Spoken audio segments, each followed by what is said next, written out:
Anga foli baw ye Mali kono ani Mali kokan kala se aw ma ka fɔ ni ye VOA Bambara ka Mali kura kunnafoni waati selen ye aw ka kunnafoni lakmaba a bɛna tali kɛ nunu de kan. Nigeria jamanatigi sigi kalata min kɛra sibiri tɛmɛlen a yirala ka fɔ fanga ka cɛbɔ ni o ye Bola Tinubu ye ale de ye sebagaya sɔrɔ ka sugandi ka kɛ jamanatigi kura ye an bɛna kunnafoni tɛntɛn k'a lase aw ma. Mali kono ministriso min n'a sigilen don jamana wɛrɛ ko ɲɛnabɔli ko kunna ni a bɛ wele ko ministère des affaires étrangères baarakɛlaw ko k'u b'a fɛ ka grève kɛ n'o ye ka baara bila ko kura. A yirala ka fɔ bi sɔgɔmada joona in na Tombouctou mara la kilomɛtiri 45 o de bɛ ani Tombouctou dugu cɛ dugudenni min n'a bɛ wele ko Acharan jɛkulu maramafɛntigiw taara bin yen dugu kan an bɛna o kunnafoniw tɛntɛn ka fara kunnafoni wɛrɛw bɛɛ lajɛlen kan min bɛna lase aw ma Mariam Traoré fɛ a y'aw bisimila.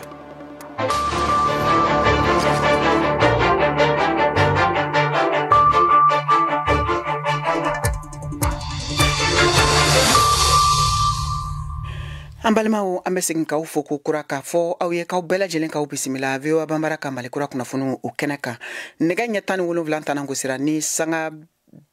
kelen ɲɔgɔn ye Bamakɔ ani a lamini na o waati kelen bɛɛ bɛ wula nɛgɛ ɲɛ 12 ma Washington DC Ameriki jamana faaba kɔnɔ bi ye araba ye marsi kalo tile fɔlɔ san 2023 aw ni Mariam Traoré bɛna ɲɔgɔn sɔrɔ ka bɔ studio 6nan kɔnɔ VOA soba la Washington DC Mali kura kunkun na ɲɛɲɛ sanga 30 kɔnɔ ka tɛntɛn ka lase aw ma aw ka kunnafoniw filɛ. An bɛ kunnafoniw datigɛ ni Nigeria jamana ye u ka jamanatigi sigi ani wasaden kalata min kɛra sibiri tɛmɛlen a yirala ka fɔ jamana fanga ka cɛbɔ min n'a bɛ wele ko Bola Tinubu ale de sugandira ni ka kɛ jamanatigi kura ye min laseliw kɛra Nigeria jamana ɲɛmɔgɔw fɛ bi araba sɔgɔma VOA Bambara tɔgɔ la Mohamed Touré ale b'o kunnafoniw lase. Tinubu Bola Ahmed is hereby declared the winner and is returned elected. Bola Tinubu min bɛ Progressive Congress APC la ale ye wote miliyɔn 8 ni kɔ sɔrɔ o kɔrɔ ye 336 ye a ye se sɔrɔ kalataw la minnu kɛra ka caya Nigeria bɛɛ fanga tari kɔnɔ ka kɛɲɛ ni kalata jɛkulu INEC ka fɔ ye Atiku Abubakar n'o ye fanga sinabatɔnba PDP min ye jamana mara kabini san 1999 fo san 2015 la ka cɛbɔw ye 329 sɔrɔ. Barakɛlaw ka parti n'o ye LP kɔkanmɔgɔ Peter Obi n'a a ka diya kamalenninw ye o ye fanga kura di yɛrɛfɔko o ye 25 sɔrɔ 100 la dɔnni o jaabiw kɔfɛ ministri Tinubu dɛmɛbagaw y'a fɔ a ka yɛrɛfɔ n'o ye campagne ɲɛmɔgɔso la k'u pɛrɛn ko jagaban n'o ye ɲɛmɔgɔ ye a si bɛ san 70 na Lagos Saheli tilebin mara ɲɛmɔgɔ kɔrɔ n'a tɔgɔ dara ko The Godfather ka sababu kɛ a ka politiki fangaba ye a bɛ se fanga senata sanfɛla la n'o ye a ka ɲɛnamaya bɛɛ kɔnɔna na ne ka waati sera a tora ka segin a kan campagne senfɛ Lagos dugu kɔnɔ n'o ye duguba ye mɔgɔ miliyɔn 20 bɛ min kɔnɔ n'a bɔra lajɛ misɛnmaninw na kamalenninw tun bɛ nisɔndiya yɔrɔw la minnu na ka fanga senamatɔn ka drapeau wuli ɲɛnamaya daminɛna kokura arabadon. So let us team up together. Ka tɛmɛni ni kunnafoni ye malidenw hakilina ye mun ye Nigeria jamanatigi sigi kalata min kɛra sibiri don n'a kɛra bɛjɛ fanga kɔnɔ n'a bɛ wele ko démocratie o senfɛ bi Mohamed Touré y'a ka kuma barani tɛnko Alexis Kalanberi la kunnafoni sɛsɛnna don ka bɔ Bamakɔ ye hakili jagabɔ kɛ nin kalata in kan an k'o fɛnɛ lamɛn. I y'a fɔ cogoya min na Nigeria ye jamanaba ye ka tugu n'i y'a jati minɛ u ka kalafili kɛra cogoya min na ni jamana caman do ɲanguma b'a sɔrɔ a kuma ka ca ali bi u bi wari falen na y'a dɔ wari falen ma nɔgɔ wari falen tɛ kɛ san kelen a tɛ kɛ yɔrɔnin kelen u y'o baara daminɛ fɔ wari yɛrɛ tununa jamana kɔnɔ u b'o gɛlɛya kɔnɔ kɔrɔlen u ka jamana ɲɛmɔgɔ bi kɛ jinɛ falen la o ma kɛ ɲinɛnta la bɛɛ kun jɔrɔlen do k'a fɔ ko a bɛna wolo ko wɛrɛ la nka u y'o jija ka kalafili kɛ fɛn min bɛ se ka faamuya o ye ko farafinw b'a la ka ko dɔn ka tugu fɔlɔ ni su tɛ bɔ foyi fɛ nka a kɛra jaabi ma mɛn kosɛbɛ ani u sera ka a kɛ ka bɛrɛbɛn. Kunnafoni minnu bɔra bi o y'a yira k'a fɔ ko jamana fanga ka politikukulu olu ka cɛbɔ ye sebaya sɔrɔ n'o ye Tinubu ye ale bɛna kɛ jamanatigi kura sugandilen nka nin yɔrɔ na sisan fanga ɲininaw n'olu ye sinamatɔnw ye olu ko k'olu ma jɛ fo segin ka kɛ wote nin kan e ko sinamaton jɛkulu ka ni laɲini ni o tɛna gɛlɛya kura don kalata jaabi na minnu sɔrɔla min b'a yira k'a fɔ ko Tinubu kɛra jamanatigi kura ye sugandilen. Ayiwa min na an tɔgɔ tɛ bɔ mɔgɔw da kuma si o de ye nin ko ninnu ye. Kalata mana kɛ diɲɛ yɔrɔ o yɔrɔ i b'a sɔrɔ a bɛ kɛ dɔ ka ɲɛkumu kan. I b'a sɔrɔ dɔw b'a fɔ k'a ma jɛ ni jaabi ye. N'i ye maa ye kɔni k'a fɔ ko n bɛ taa kalafili la o kɔrɔ ye ko i dalen don i yɛrɛ la dɔɔni. Nka n'a kɛra ko e ma kɛ taba ye ko mɔgɔw y'u ka dana da mɔgɔ wɛrɛ kan hali n'a kɛra ko namara kɛra la hali n'a kɛra ko a ma kɛ jɛlenya la i kan ka se k'a fɔ jamana ka basigi kosɔn jamana ka ɲɛtaa kosɔn ayiwa an bɛ muɲu min yɛrɛ talen filɛ nin y'a dɔn a ye maa caman dɛmɛ ka kɛ ɲɛmɔgɔ ye a ye mɔgɔ caman dɛmɛ ka fanga sɔrɔ nka a yɛrɛ mɛnna kɔfɛ a ye a sisan a ko ka waati sera ani a nana fɔ an k'a faamuya k'a fɔ a ma kɛ ka ɲɛ a ma kɛ n dungɔ ye nka n bɛ n ta to n kɔnɔ n bɛ to ni n ka dimi ye walasa ka jamana ka basigi o ka bon hali n'a bɛɛ ye. I yɛrɛ y'a fɔ i ka kuma daminɛ na ko Nizeriya ye an ka farafina tilebinfɛ bolo jamanaba ye nka farafina yɛrɛ jamanaba dɔ ka tugu n'i ye a bɛɛ fara ɲɔgɔn kan n'a ma kɛ fɔlɔ ye a tɛna tɛmɛ filananya kan ayiwa ni olu sera n y'a fɔ cogoya min na kalafili min bɛ kɛ kɔrɔlen a su tɛ bɔ foyi fɛ olu sera ka jɛ ka faamuyali kɛ ka kalafili ni cogoya in na jango n'i y'u ka cogoya lajɛ ani Mali man jan ɲɔgɔn na bi ka tugu gɛlɛya fɛn o fɛn b'an kan yan o gɛlɛya kelenw b'u kan an bɛ kɔlɔlɔ fɛn o fɛn la ni kɛlɛ ni jadi kɛlɛ ye u fana b'o ɲɔgɔnna de la nka u y'o to bɛɛ la ka se ka kalafili kɛ. An bɛ taa ni kunnafoniw ye jamana kɔrɔnfɛn fanfɛla la ka sabu kɛ basigibaliya ye min bɛ senna u ka maraw kɔnɔ kɛrɛnkɛrɛnnenya la Tɔnbɔkutu a yirala k'a fɔ bi sɔgɔmada joona in na jɛkulu maramafɛntigiw taara bin u ka dugudennin dɔ kan min bɛ wele ko Asharan n'a filɛ nin ye Gundam fanfɛyɔrɔ la kilomɛtiri 45 o de bɛ ani Tɔnbɔkutu dugu cɛ o kunnafoniw walasa an ka se k'o ɲɛdɔn bi VOA ka lasigiden min bɛ Tɔnbɔkutu Alifuseni Elaji ye sɛgɛsɛgɛliw kɛ ka kunnafoni minnu sɔrɔ an k'o lamɛn. Sɔgɔmada in na maramafɛntigiw ye mugujugu pɛrɛnta minnu bɛ wele Obi a dɔw fili Mali sɔrɔdasiw ka dagayɔrɔ la min y'o ka kan ye min bɛ Asharan Tɔnbɔkutu mara kɔnɔ nin bingani wale kɛra sababu ye ka Mali finitigi 2 bɔnɛ u ni la mɔgɔ caman jogina nka minnu ta juguyara kosɛbɛ u kɛra mɔgɔ 3 ye yani nin bingani wale ka kɛ février kalo dɔgɔkun laban na Jamal Nosra n'o ye IAD ka marifa jɛkulu ye u ye gafe dɔ ci Asharan dugudenw ma a gafe in kɔnɔ u y'a ɲini Asharan kaw fɛ u k'u mabɔ Asharan kan na n'o ye sɔrɔdasiw ka dagayɔrɔ ye ni kilomɛtiri 10 bɔɲɔngo ye u y'a ɲini fana ko bitugu minnu b'a yɔrɔ la u k'u datugu lɛtiri in jɛnsɛnna kosɛbɛ bɔlɔlɔ sanfɛ a tɛ tɛmɛ tile 2 kan Asharan kaw minnu ye kibaruya in sɔrɔ a dɔw ye yɔrɔ bila gafe in jɛnsɛnnen kɔfɛ ni y'a siɲɛ 2nan ye kulu marifatigiw minnu bɛ wele Jamal Nosra a bɛ gafe ci Asharan kaw ma lettre 2nan cilin kɔfɛ u ye bagabagali kuma minnu fɔ a la u y'a waleya ni t'a siɲɛ fɔlɔ ye u ka gafe in ci janvier kalo la u y'a ɲɔgɔnna dɔ ci Asharan ani Tɔnbɔkutu cɛ kilomɛtiri 45 o janya kelen de bɛ Asharan ni Gundam cɛ ni Aluseni Alhaji ka laseli ye VOA Bambara tɔgɔ la ka bɔ Tɔnbɔkutu. An bɛ to basigibaliya kɔnɔ an b'an kunda Burkina Faso jamana kan ka kɛɲɛ ni u ka wulikajɔ baaraw ye a yirala k'a fɔ u ka dugudennin dɔ fɛnɛ min bɛ wele ko Panchagar ni a bɛ u ka jamana camancɛya fanfɛla la jɛkulu maramafɛntigiw taara bin yen dugu kan min senfɛ dugudenw ye jalaki bin u ka jamana finitigiw kan k'a fɔ k'u ye u ka dugu to jadi jɛkulumaw bolo u ma wulikajɔ sabati Sheikh Chiro VOA tɔgɔ la ka bɔ Washington. Burkina Faso jamana kɔrɔnfɛyanfan sigidalamɔgɔw ye kɛwalejugu dankarili min bɛ ka k'u kan Bamanci jɛkuluw fɛ u y'a yira k'a fɔ ko jamana fanga kɛlen don k'o sigida ninnu labila Bamanciw ye. Au matin du 26 février 2020 février kalo tile 26 san 2023 sɔgɔmada joona fɛ nɛgɛ kaɲa 5 o tɛmɛnen kɔ ni miniti 20 ye an balimaw olu kulekan de ye an na wuli k'an kana dɛmɛ don u ma ko sabula ko Bamanciw olu tun b'a fɛ ka dankari u la an b'a fɔ minnu ma ko VDP n'olu bɛ an ka finitigilakaw ka u dɛmɛ u ka baara la olu kɔni olu tɛ se ka jɔ ni Bamanci ninnu ɲɛkɔrɔ sabula an b'a yira k'a fɔ hali an ka finitigilakaw olu minnu ka baara yɛrɛ ye marifa kow ye olu bɛ siran ni Bamanci kulu ninnu ye. Doute et craignent nin sigidala mɔgɔ ninnu ka fɔ la u ka mɔgɔ labilalen minnu sera k'u yɛrɛ sɔrɔ ka bɔ bamanci jɛkulu bolo karidon wulada fɛ nɛgɛ ɲɛ 17 tɛmɛnen ni sanga 30 ye jɛkulu marifatigi dɔw taara bin Parchaga mara kɔnɔmɔgɔw kan. Les forces terroristes ont détruit la plupart des bâtiments administratifs de la ville. Ni bamanci kulu minnu kofɔlen filɛ nin ye jamana ka so minnu bɛ dugu kɔnɔ u yala u bɛɛ kɔnɔ kelen kelen wa a tila bɛɛ lajɛlen u ye u tiɲɛ wa u ye tasuma don jiginɛw la ani sow la cɛ minnu kɔni bɔra k'u b'u kunbɛn n'u tun bɛ u ka siraw kan u ye u bɛɛ lajɛlen faga hali kerecɛn minnu n'olu tun b'u ka dimanche don seli la u ma hinɛ yɛrɛ ta ka ninnu fana sɛgɛrɛ u ye fagali kɛ ka maa caman sɔrɔ. Kunnafonidilaw ɲɛfɛ tɛnɛndon Wagadugu mara la u ye bolo ɲɛsin jamana fanga finitigiw ma.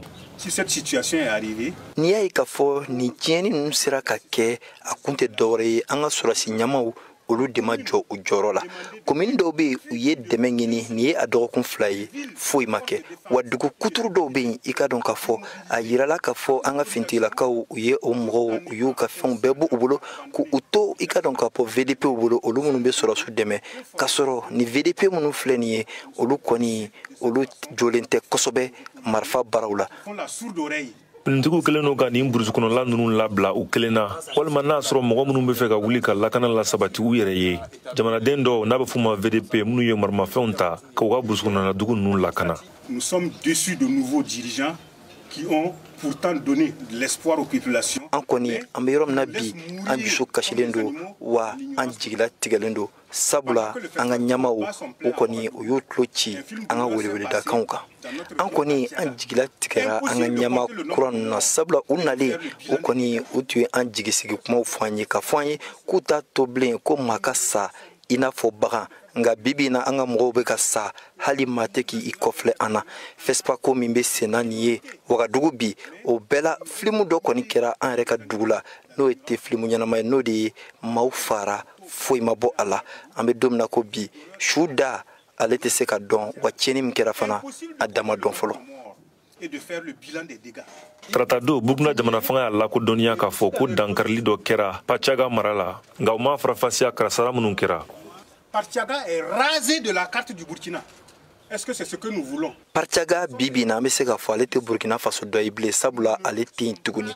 yala an ka laɲini de ye o ye wa kun jumɛn de la tulo bɛ ka ci an ka weleweledakanw kan o la sa an b'a yira k'a fɔ an tɛ ka politiki kɛ mais an bɛ ka mun kɛ o de ye k'a yira jamanadenw na ani diɲɛmaw la k'a fɔ ko gɛlɛya min b'an kan bɛɛ ka bɔ a kalama k'an ka jamana ɲɛmaw i ka dɔn k'a fɔ olu kɔni u ka kibaruya ɲuman di u ka kibaruya ɲɛnama fɔ mɔgɔw ye o la sa u kana an dɛmɛ ka bɔ ni gɛlɛya in kɔnɔna la.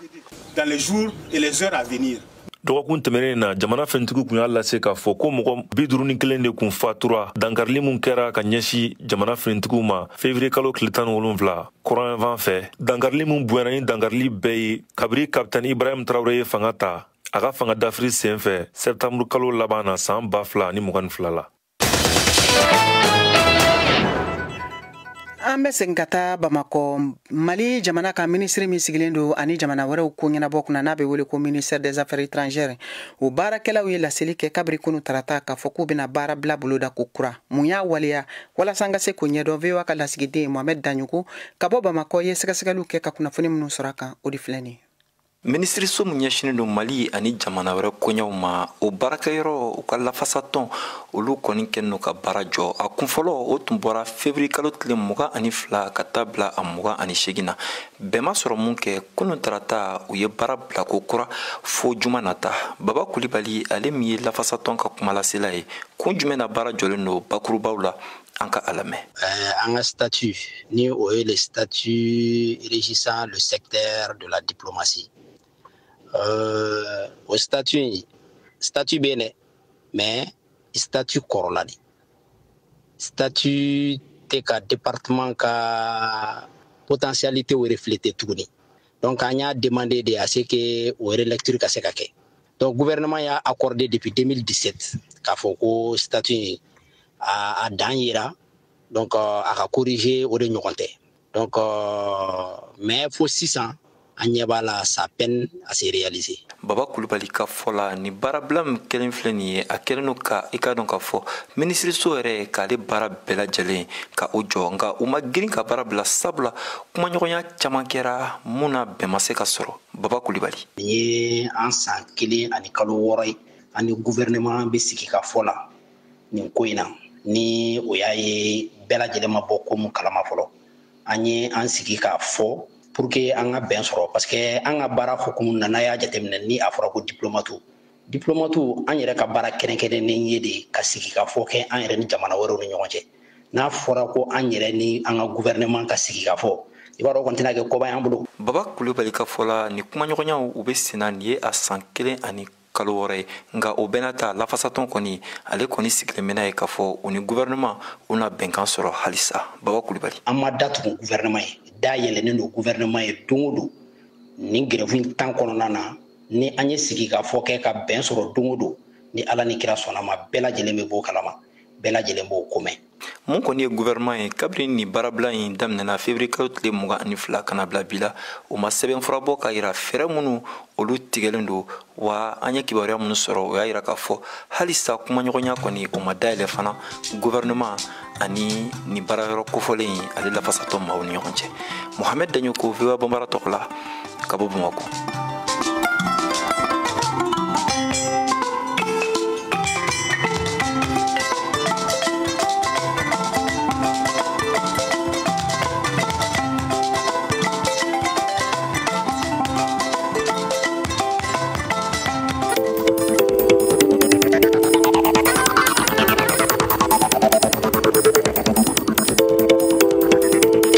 VOA Afrique ni VOA Afrique ye buna adamadenw lafiyara kunnafoniko la.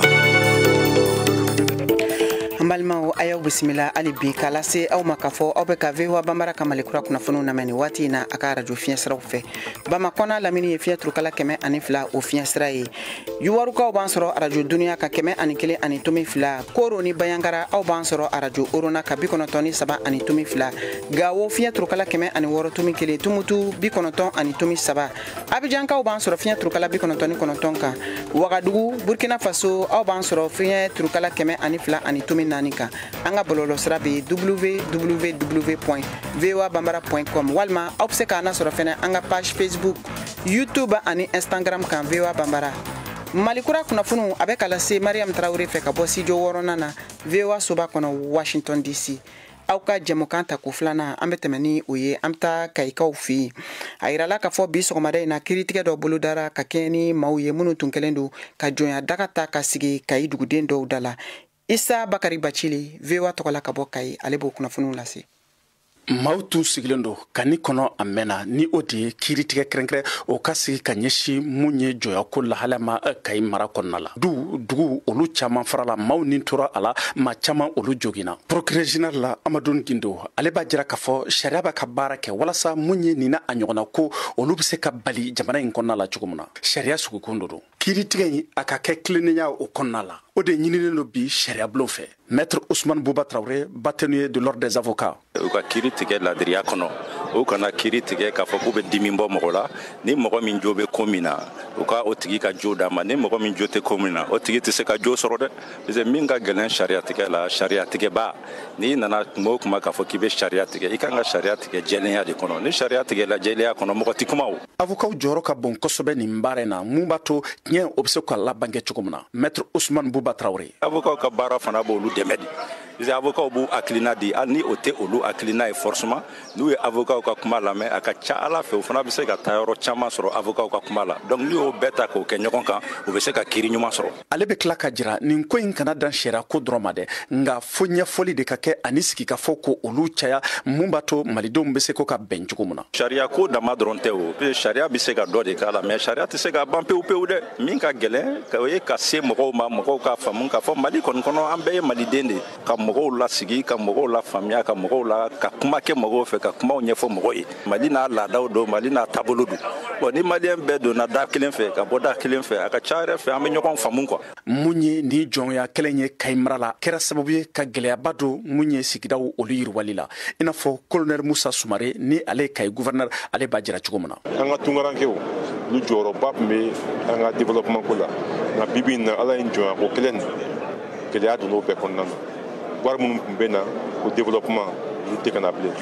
mɔgɔw tun bɛ fara ɲɔgɔn kan ko minnu kɛ u tɛ ka se k'olu kɛ bilen. Kiiritigɛ in a ɲɛsinnen don kɛrɛnkɛrɛnnenya ma mun ye mɔgɔ fagaw ye mun ye ka dɛmɛ maa wɛrɛ fɛ ka mɔgɔ faga minnu ni olu faralen ɲɔgɔn kan ka kojugu lase maaw ma a bɛna boli nin n'a a ɲɔgɔnna ko bɛɛ lajɛlen de kan maa 100 ɲɔgɔn olu de ka kiiri kan ka tigɛ mun ye nin cour d'assises in senfɛ. Isa Bakari Bacili ka bɔ Kayi VOA Bamanan o tɔgɔ la.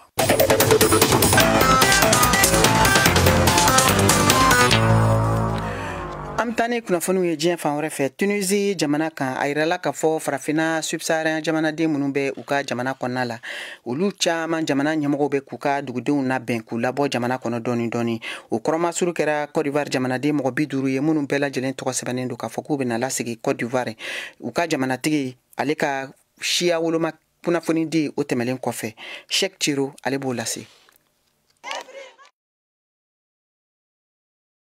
On nous a mis au dehors, on ne sait pas pour quelle raison. Avec tile damadɔni bɔ du n'a mumɛ ani denmisɛnninw ni dɛyɛrɛninw minnu kun kelen n'o ka u dagayɔrɔ kɛ kɛnɛmana ye u ka jamana lasigidensow da la makilaw sanfɛ dɔw yɛrɛ dalen no duguma u ka minɛnw sanfɛ a mɔgɔ fanba bɛɛ gɛnna ka bɔ u sisow de kɔnɔna na sotigiw fɛ minnu kelen no k'u yɛrɛ bila waliyala waleya min bɛ se ka to u bɛna wariba sara ani ka kaso sɔrɔ nin waleya wuli ka jɔ ani gɛlɛyaw senfɛ ka sababu kɛ politiki sariyaw ye ka ɲɛsin tunkarankɛw ma waleya mun n'a kunnafoni dila février kalo tile 21 jamanakuntigi Kais Saied fɛ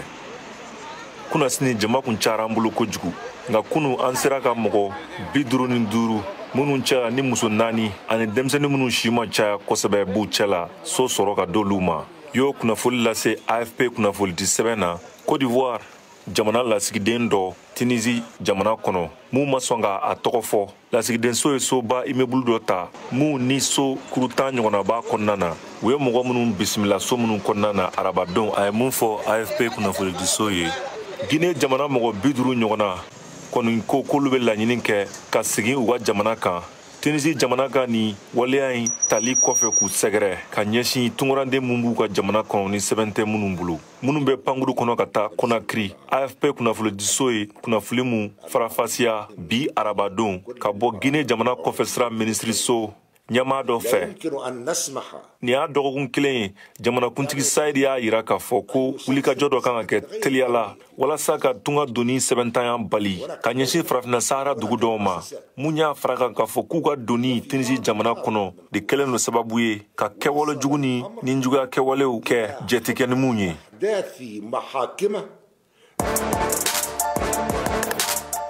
Basketi sanfɛ celu ɲɔgɔndanba Africa League ko don a tako sabanan bɛ sɛnsɛn na ka na san 2023 in marisi kalo tile 11 ka kunca tile 21 Dakar Senegalikaw fɛ yen o ɲɔgɔndan tɔgɔ Conférence du Sahara o ɲɔgɔnna ɲɔgɔndan wɛrɛ Conférence du Nil Caire Égypte k'a daminɛ avril kalo tile 21 ka kuncɛ mai kalo tile 6 final ɲɔgɔndanw bɛ yen Kigali Rwanda jamana kan mai kalo tile 21 k'u kunca tile 27 farafinagun club 12 de bɛ na u ni yɔrɔ ta kɛnɛ kan ɲɔgɔndan 38 ŋana kelen a y'aw sɔgɔlen to Voix de l'Amérique kan ka Africa League n'an ko bali kunnafoniyaw sɔrɔ. An bɛ taa Burkina Faso u ka jabɔlaw ka fɛrɛkɛnɛba min bɛ wele ko FESPACO tako 28 bɛ senna Wagadugu nin waati in na Mokhtar Bari VOA tɔgɔla ka bɔ Wagadugu ale bɛ o kɛnɛ kan.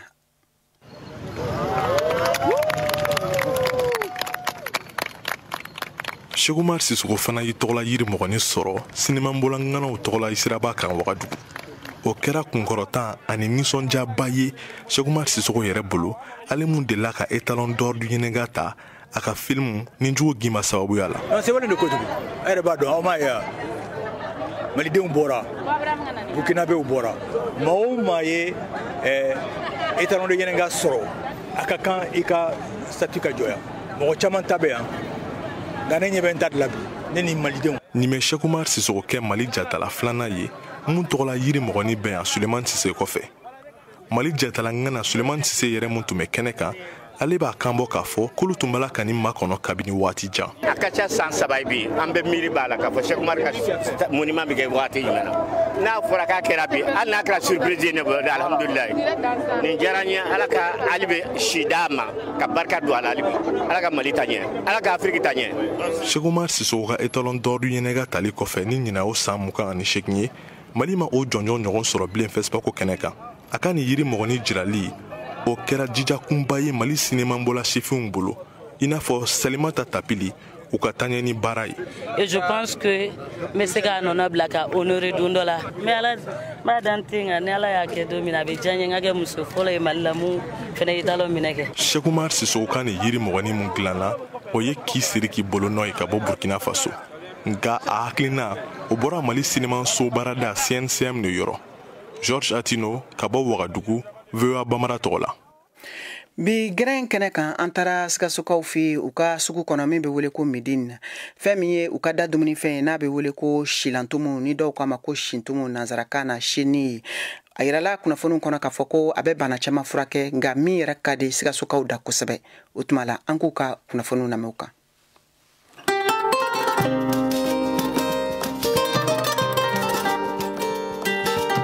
Shilantumu n'a bɛ wele nanzarakan na ko sheni ni dɔw yɛrɛ ko a ma ko shintumu ye da dumunifɛn ye min bɛ sɔrɔ Burkina Faso ani Mali jamana kɔnɔ kɛrɛnkɛrɛnnenya la Sikaso mara la. Shilantumu bɛ ye sisun de la, sibolo walima si dili kɔrɔla n'a senna a ɲinibagaw fɛ. Situmu bɛ ye denbayatigi caman ka naminɛ kɔnɔ Sikaso mara la bawo Sikasokaw ko ni shintumu dilanna ka ɲa k'a ka di ni sɛsogo ye. Sikaso maakɔrɔw caman y'a yira k'a fɔ ko shilantumu bɛ banamisɛnnin caman de furakɛ. VOA Bambara ka bi gɛrɛn kɔnɔ an taara Sikaso mara la walasa nafa min bɛ shilantumu na ka se k'o ɲɛdɔn. Alima Traore ka baara bɛnnen don shilantumu feereli ma Sikaso Medine sugunin na. An sera a ma k'a ɲininka shintumu yɛrɛ nafa ye min ye ale b'o lase. Bon me shitumu ne baara. Shitumu kɔni façon fila lo. Bobo kɔnɔ shitumu yɛrɛ le shitumu yɛrɛ bɛrɛbɛrɛ ye. Mais kɛrɛfɛta ninnu dɔw man ɲi. E yɛrɛ ɲɛ baara parti fila lo. Min bɛ duguma o ni sanfɛta tɛ kelen ye. Sanfɛta le ka ɲi. Shilantumu feereli sugu kɔnɔ yan i b'a la a bɛ waati jan bɔ wa? Ye a ka ca san 10. Shilantumu yɛrɛ an bɛ don min na komi bi a kilo bɛ joli la? Bɛrɛbɛrɛ ni bɔti ye 450 dugumata ni ye 440. An y'a mɛn fɛnɛ ko shilantumu bɛ bana caman de furakɛ. Awɔ shitumu bɛ bana caman furakɛ. Kɔnɔna bana fila de ye shitumu ye. A bɛ tension furakɛ. Bon bagamafɛn ninnu a b'a furakɛ. Ni wulu ye ka mɔgɔ kin i bɛ shitumu d'a ma. N'i y'a d'a ma n'a y'a dun i bɛ tila ka dɔ sisi k'a la da la. Shitumu b'o baara kɛ. Bon fɔlɔ shitumu da tun ka nɔgɔn ni sisan t'a da ye. Parce que mɔgɔw kuma bɔ a ko kalama fɔlɔ. Sisan bɛɛ bɔlen a kalama. O ko siniw bɛ taa tabogo. Ole ka shitumu gɛlɛya sisan. Jaminatu Kone fɛnɛ bɛ shilantumu nafa fɔ an ye. Matrɔni do ka bɔ Sikaso. Nafa min bɛ shitumu na nafa ka ca. A bɛ titanosi furakɛ, a bɛ kɔnɔnabana caman furakɛ. Shitumu nafa tɛ se ka fɔ ka ban. Tubabuw yɛrɛ bɛ shitumu ni san kosɛbɛ parce que u b'a dilan k'a kɛ fɛn caman ye a nafa kama. Shitumu bɛ bana caman furakɛ. Umar Traore ka bɔ Fantaraso. Umar an ɲɛ b'i la i fɛnɛ nana shintumu san sugu kɔnɔ. Shitumu ni tiɲɛna a nafa ka bon kosɛbɛ kosɛbɛ. N'i y'a ye an bɛ to ka san tiɲɛna a nafa de kosɔn an bɛ san. A bɛ bana misɛn ni caman furakɛ. N'i y'a ye n nana san a nafa de kosɔn. Jɛnɛba Jalo a bɛ kɛnɛya sa adamaden farikolo parce que a tɛ baro nɔgɔ la a kɔni ka gɛlɛn sisan. N'i y'a jateminɛ fɔlɔ Sikaso kɔnɔ yan shilantumu tun da ka nɔgɔn kosɛbɛ n'i bɛ fɛ k'a san ka tɛmɛ sisan kan mun y'o kɛ? Ale ko bɔti ɲɛ kelen 450 sisan an b'a san 440 nka an b'a feere 450 a ka gɛlɛn sisan. An y'a mɛn fɛnɛ ko shilantumu bɛ bana caman de furakɛ i bɛ se k'i da don o la k'o walawala an ye wa? N bɛ se ka dɔɔni fɔ a kan. Ni wulu ye mɔgɔ kin o b'a susu k'a la yɔrɔ la a b'a baga bɔ a ka ɲi adamaden yɛrɛ kɔnɔbara ma. Shitumu kɔni a ɲɛci ka ca mais bi yɛrɛ an yɔrɔ min na bi a ɲɛci yɛrɛ ka ca. Mɔgɔ caman yɛrɛ bɛ yen ko n t'a dun bɛɛ b'a dun sibi u b'a kɛ siyadenni ye u b'a kɛ fɛn caman ye. Masala gɛlɛyara b'a tɔ dɛ. An tɛ fɛ a ka tunu kɔni parce que san dɔ sunkalo an shitumu feere 750 a bɔ tɛ kelen. Bon wari minnu bolo olu b'a san k'a mara olu fana b'a bɔ k'a feere gɛlɛya la an fana b'a san gɛlɛya la an fana b'a feere gɛlɛya o kelen o la. Nin tun y'an ye an ka bi gɛrɛnkɛrɛn kan Kɛnɛdugu Sikaso mara la. An balimaw a y'a faamu cogo min na nin de bɛna dan sigi bi Malikura kunnafoniw na an ka foli b'aw bɛɛ lajɛlen ye aw ni ce aw ka kulomajɔ la aw k'an bɛn waati wɛrɛ.